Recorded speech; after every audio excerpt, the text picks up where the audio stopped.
The United Nations Security Council is scheduled to meet behind closed doors to discuss North Korea's latest ballistic missile test. The world body said the emergency meeting, which will be held on Tuesday, had been requested by the US, Japan and South Korea.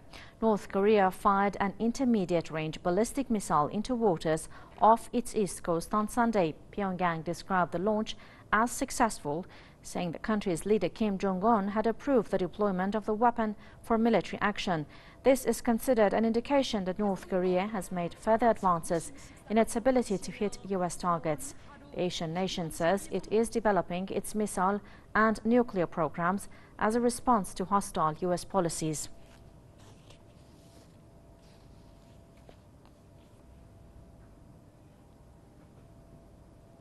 For more on this, let's go to the South Korean capital, Seoul, to talk to our correspondent there, Jennifer Chang. Jennifer, thank you so much for being with us. So what is next in this scenario? Another missile test by North Korea and a political rambling by the US, South Korea and Japan. Another UN Security Council meeting. How will things go from here? Is it the same old cycle of UN Security Council meetings, sanctions and North Korea's firing of its ballistic missiles? Well, for now, it does look like a cycle, the same cycle that has repeated itself, although this latest missile test is seen as a test for the new incoming Moon Jae-in administration here in South Korea, which is determined to engage North Korea at the same time that it tries to pressure North Korea to give up its nuclear weapons program.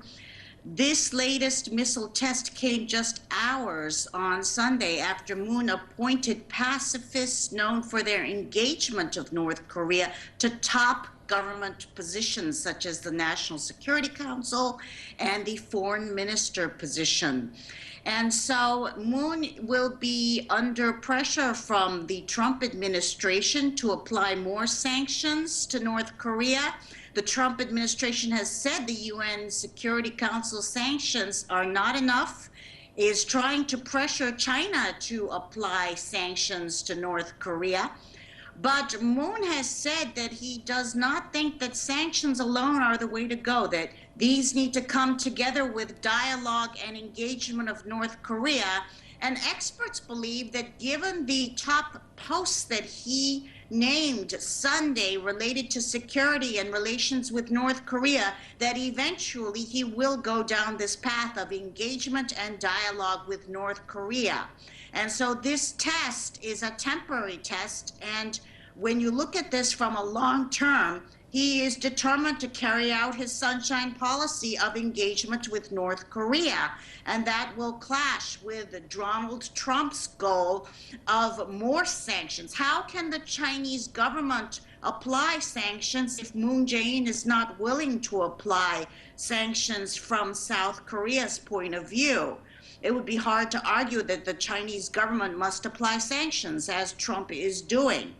And so, yes, from a long-term point of view, we are looking at the same cycle of UN Security Council resolutions and sanctions that have proven to be ineffective in stopping North Korea's nuclear and missile program, with the last two tests, Sunday and last Sunday, showing remarkable progress and putting Alaska and Hawaii within range eventually.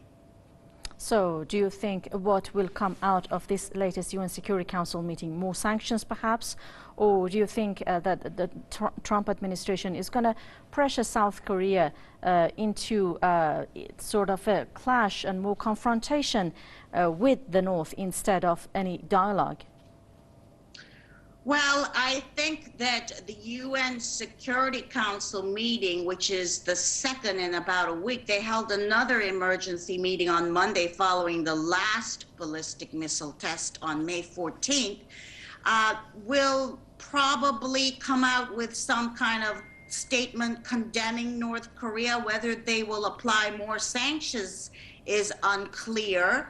But the Trump administration has never been happy with just those UN Security Council sanctions. They feel those are ineffective. And whether they do it behind closed doors or out in the open, they are likely to try to put pressure on the South Korean administration to go along with their plan of applying more sanctions through China and possibly through South Korea also. However, experts say that he is unlikely to be able to pressure Moon, that Trump will have to go it alone and try to convince China, but that will be hard given that Moon will probably not be applying sanctions. How can China apply sanctions if Moon is not doing it?